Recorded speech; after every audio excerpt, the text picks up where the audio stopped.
எவ்வது உறைவது உலகம், உலகத்தோடு அவ்வது உறைவது அறிவு. இதன் பொருள், உலகம் எவ்வாறு நடைபெறுகின்றதோ உலகத்தோடு பொருந்திய வகையில் தானும் அவ்வாறு நடப்பதே அறிவாகும்.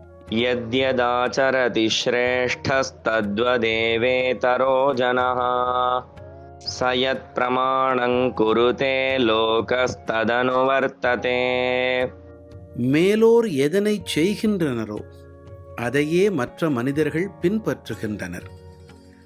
அவர் எதை பிரமாணம் ஆக்குகின்றாரோ அதையே உலகம் அனுசரிக்கிறது. ஸ்ரீமத் பகவத்கீதையின் 3வது அத்தியாயத்தின் 21வது ஸ்லோகம்.